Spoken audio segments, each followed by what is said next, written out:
Healthy Harrison and the Harrison County Commission are dedicated to transforming the narrative surrounding the opioid epidemic in West Virginia. While our state leads the nation in opioid-related deaths, this does not define us. We are a community rooted in values of family, friendship, and support. We strive to be strong and healthy for ourselves, our loved ones, and our communities. West Virginia is home to countless inspiring stories of recovery, and our mission is to amplify these stories of resilience and transformation. The following interview is intended to highlight the strengths and determinations of individuals who have overcome the challenges of addiction. We invite you to share this message with your friends, family, and contacts. Together, we can create a stronger West Virginia, one story at a time.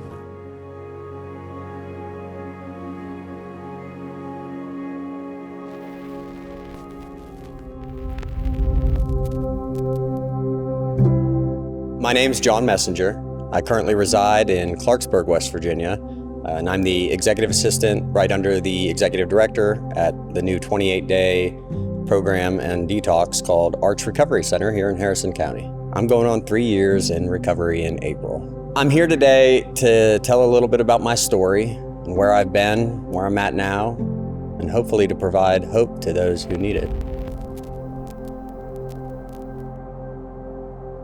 When I was a child, my father passed away when I was still at an early age. He died in 1996 of a massive heart attack, and he was only 45 years old. But my mom was a seamstress by trade, and she was an everyday drinker. But her drinking definitely advanced after my father passed, and it kind of opened the door for me to see a lot of unhealthy behaviors. I saw some things, I think, at an early age, and I observed some behaviors that seemed normalized to me and the rest of my family, such as drinking, smoking, using drugs.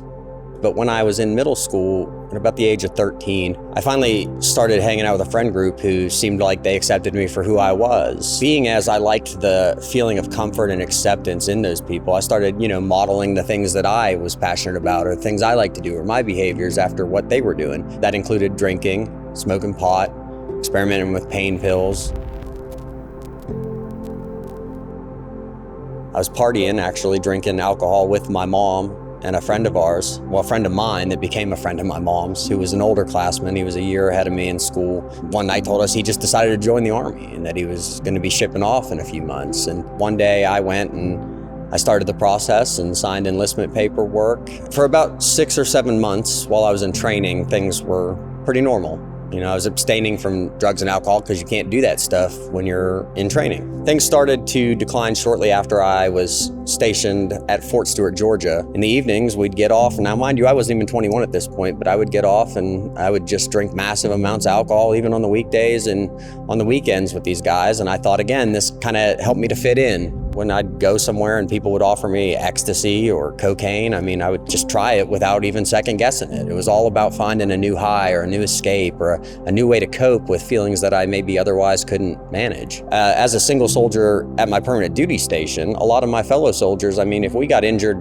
or had minor aches and pains, you could sprain your ankle and go to the TMC, the Troop Medical Clinic, and see the doctor. And they were prescribing, low doses of opiates, even for simple things like that. So a lot of the times when we'd party in the evenings with alcohol, if a soldier pulled out a bottle of pills and said, "Hey, the doctor prescribed me 30 of these today," we would just do them in unison. So I started to build up a slight opiate dependence at that time too, but I didn't really recognize it. I had days where I'd wake up after, drinking and using pills, and I'd start to feel like my legs hurt and stuff, and I would say, "Oh, I must just be getting a cold, or I must, be sore." But I realized later on in life, in retrospect, that these were acute physical withdrawals from opiate dependence. In 2016, my mother was diagnosed with cancer, and she mitigated these symptoms for quite some time. She pitched us an idea to move in with her because she knew she was going to need some help. So while my mom is literally on a hospital bed in our own home, she was prescribed morphine and other opiates as well. I remember one day stealing some of my mom's morphine while I was giving her medicine in the evening, and she caught me. I was, dropped some of them into my palm and closed my palm, and she saw and she told me to put them back, and I did. But I remember seeing one tear come down her face, and she didn't mention it ever again. But weeks later, she died. And I just felt lost. I didn't want to work anymore. I didn't really know what to do, and found that my drug of choice was methamphetamine. It was cheap.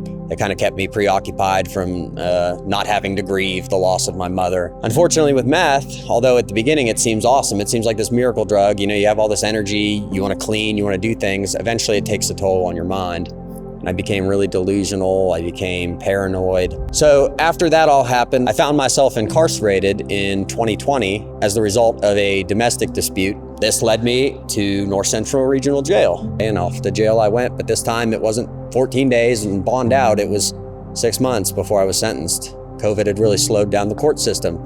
So looking back, I wish that I would have found recovery earlier. And I think that getting in trouble with the law, being in jail for 6 months, that single tear and letting my mom down like that was something that I thought about often. It haunted me almost in the evenings. And although she passed on, and I just hope that by changing my life today, that she's able to see that I'm a different person now. Getting sent to the Clarksburg mission at first was kind of scary to me. So going there, I didn't really want to take it serious at first. But when I got there, faith teachings and a lot of the people that I met there, they just had this contagious hope about them. I saw things in them and heard stories about them that inspired me. If there's anybody out there who's struggling or who feels like they can't get through this giant, obstacle that's in front of them, that is addiction, it's possible. I'm a living testimony and living proof of that. And I know so many other living testimonies that are great evidence that recovery is possible. It's not only possible, I'm told that it's probable. It may seem impossible, but you can do it.